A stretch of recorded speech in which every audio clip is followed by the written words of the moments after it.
learners, today I will take a class on individual and society. After going through this unit, you will be able to discuss the relation of the individual and society, explain the social context theory, describe the organic theory of society, elaborate on the theory of group of mind, and finally evaluate the modern debate on individual and society. Dear learners, this unit is classified into three parts. In the first part, video 1, let us now discuss the social context theory. Dear learners, different thinkers have put forward their opinion on the relation between individual and society. Although we find different views on the relation between the society and the individual living in it, yet the common viewpoint is that the relation between the two is inescapable. The interesting point is to be raised here is about how society originated and which first comes, the society or the individual. Dear learners, this issue has become an interesting point of discussion not only among the social philosophers but also among the sociologists. Therefore, we get different theories regarding the relation of the two. In this unit, we will discuss the different theories aiding different philosophers' viewpoint regarding the relation between the individual and the society. The three important theories in this regard are as follows. The first one is the social context theory. According to this theory, society is an artificial structure to meet up people's demand. The supporters of this theory are Hobbes, Rousseau, and Locke. This theory is also known as structuralism in modern sense. The second one is the organic theory. According to this theory, society is an organism. Just as an organism is an organic unity of interdependent organs, so also society is an organism of interdependent individuals, but cannot exist apart from each other. The third one is, dear learners, the group mind theory. According to this theory, man is a social being. The social self or ideal self can be realized through society.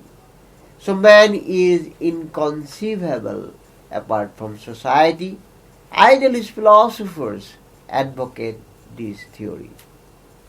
Dear learners, besides elaborating on these three theories, we will discuss contemporary debate on the contentious issues of the relationship between the society and the individual and their relative importance. Now, dear learners, we will discuss the theory that is the social context theory. One of the most important theories of the relation between individual and society is the social context theory. This theory holds that the society is an artificial phenomenon. People lived independently of one another without any reciprocal relation. At that time, they thought that they are self-sufficient to run their life. They are learners, but in due course, they come into contact with one another to form a society for their personal advantage. So the emergence of society is a mechanical process of individuals coming together. The advocates of the social contact theory are Thomas Hobbes, Rousseau, and John Locke. Dear learners, we will now discuss their respective philosophers' viewpoint one by one. Now we'll take the viewpoints of Thomas Hobbes. Hobbes, in his book Leviathan, writes that man is selfish, quarrelsome, and aggressive. He is egoistic in nature. As a result, he thinks to be perfect whatever he performs. So his selfish nature is the root cause of the conflict among them. Hobbes writes that the life of man is solitary, poor, nasty, brutish, and short. It indicates that nature is a state of war because people want to run their life independently without coming into contact with other fellows. That is why, in order to safeguard their life, they come into a contact with one another. As a result, the concept of society comes into light. Dear learners, according to whom? Hobbes, each individual has desire. By seeking more and more power, individuals are not satisfied with their existing powers. When people desire for the same thing, conflicts arise between. It results in war and they try to destroy one another. Moreover, Hobbes asserts that each individual has two prime motives to attain in their life, such as appetite and aversion. According to Hobbes, appetite and aversion means the object of good and the object of evil. Human can go to any extent for their survival. In man's natural state, moral ideas do not exist for him. Thus, he asserts that in human nature, good is simply a desire, and what they avoid is evil. Evil is hate or undesirable. Through the concept of good and evil, he explains variety of human emotions and behaviors. For example, hope, which is the approach of attaining good but fear, is not predictable as similar to good. According to Hobbes, individuals are fundamentally egoistic. There is no place for morality, goodness, rightness, etc. In their life, they are totally blind to see the value of moral aspects in human life. They are engaged in to think only about their particular survival. Dear learners, later on, people have realization on peace, which is the goal in their life, and therefore they come forward to form some rules or law for their safeguard. This rule or law should be equal for all the individuals and equally benefited for achieving their peace.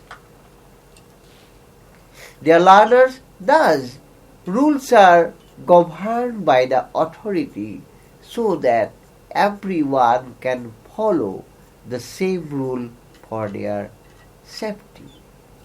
It develops their unity. and make a good society to live mutually under the same umbrella.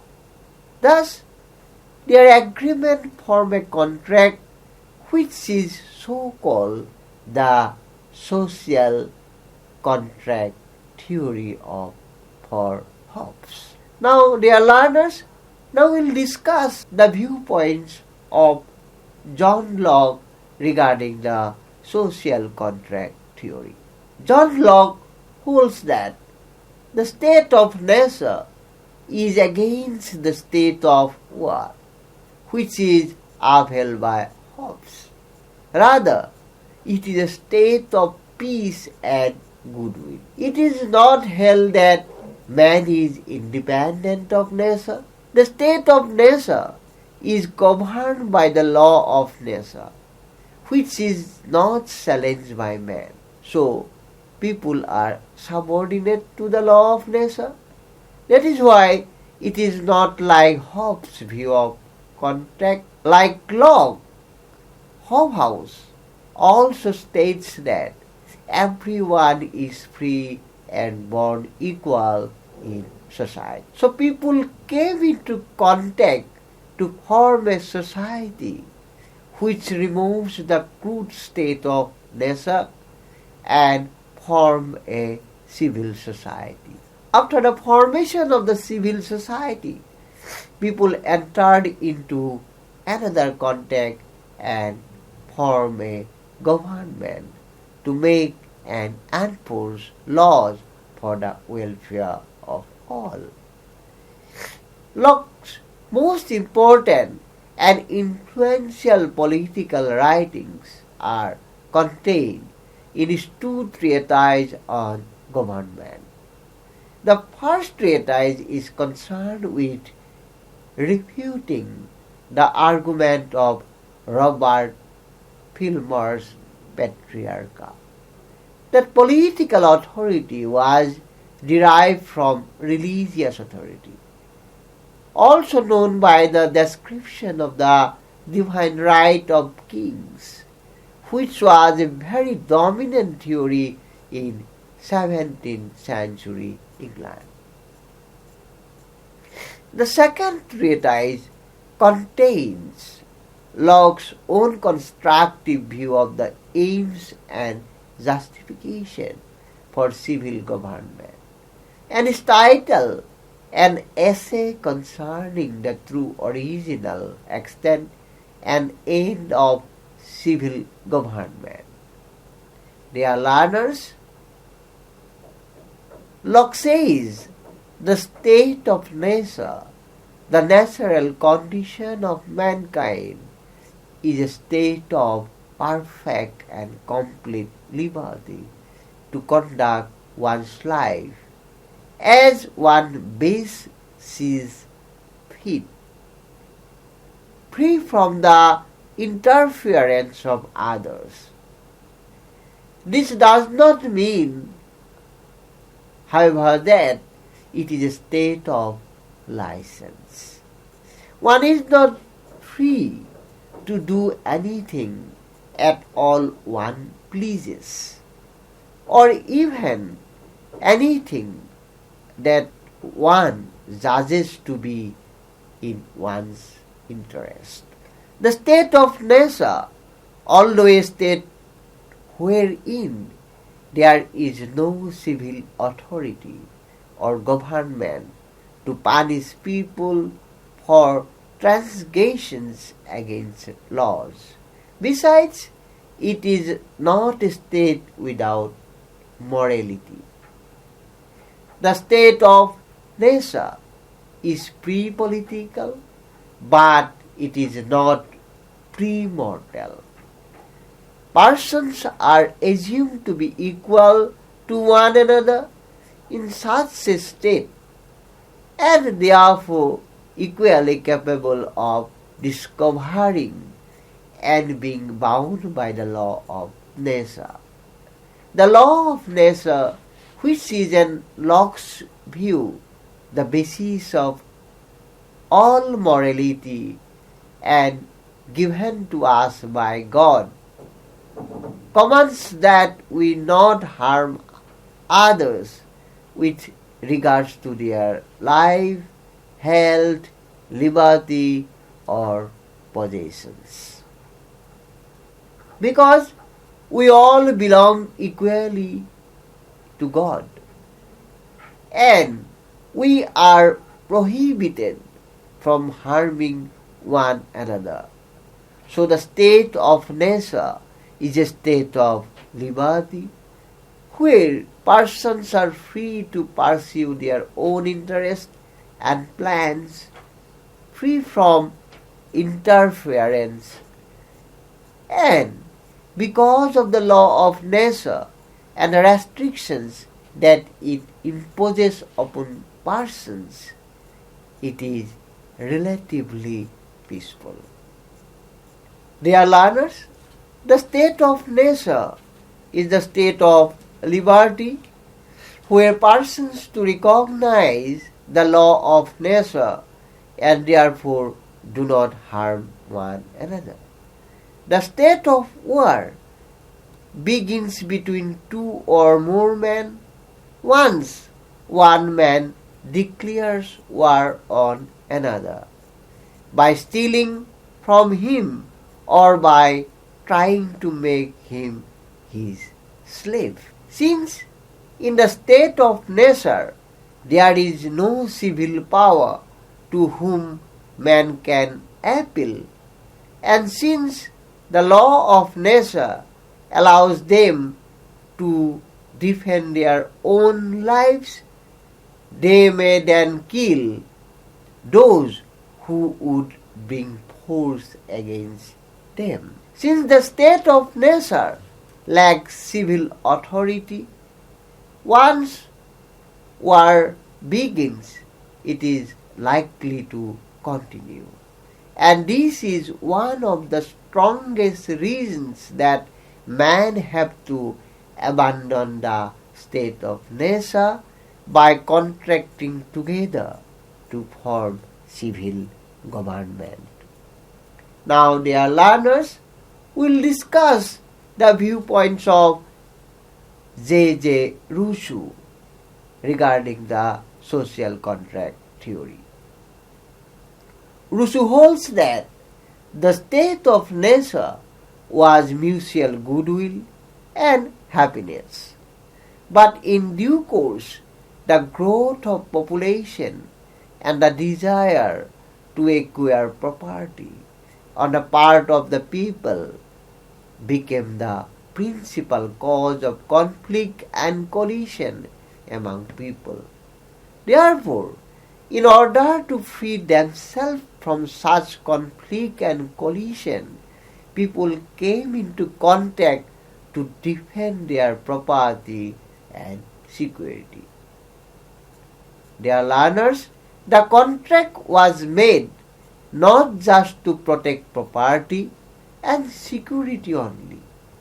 The contract was also formed for cooperation, coordination, and mutual harmony among the people, so that people could come into contact easily. So, the main purpose of the contract was to generate a general will so that mutual harmony or social unity would emerge. In this way, the concept of society came into existence. Dear learners, now you see Adam Smith's viewpoint. Adam Smith, a famous economist, holds the view that people came into contact in order to regulate the mutual economy. So his view is that society is an artificial procedure made by man. Rousseau has two distinct social contract theories. The first is found in his essay, Discourse on the Origin and Foundations of Inequality Among Men, commonly referred to as the second discourse. And it is an account of the moral and political evolution of human beings over time, from a state of nature to modern society. Thus, it contains his naturalized account of the social contract, which he sees as very problematic. The second is his normative or idealized theory of the social contract, and it is meant to provide the means by which to alleviate the problems that modern society has created for us, as laid out in the social contract. In the second discourse, he describes the historical process by which man began in a state of nature and over time progressed into civil society. According to Rousseau, the state of nature was a peaceful and quixotic time. People lived solitary, uncomplicated lives. Their few needs were easily satisfied by nature. Because of the abundance of nature and the small size of the population, competition was non-existent and persons rarely even saw one another. Much less had reason for conflict or fear. Moreover, these simple, morally pure persons were naturally endowed with the capacity for pity and therefore were not inclined to bring harm to one another. Dear learners, the social contract begins with the most oft-quoted line from Rousseau. Man was born free and he is everywhere in sense. This claim is the conceptual bridge between the descriptive work of the second discourse and the prescriptive work that is to come. Dear learners, humans are easily free and were free in the state of nature. But the progress of civilization has substituted subservience to others for that freedom. Through dependence, economic and social inequalities, and the extent to which we judge ourselves to comparisons with others. Rousseau's social contract theory brings out a single consistent view of moral and political situations. His view is that people are endowed with freedom and equality by nature, but people's nature has been corrupted by contingent social history. However, people can overcome this corruption by invoking free will, which is good for people both individually and collectively. Now, dear learners, we will discuss some criticism of the social contract theory.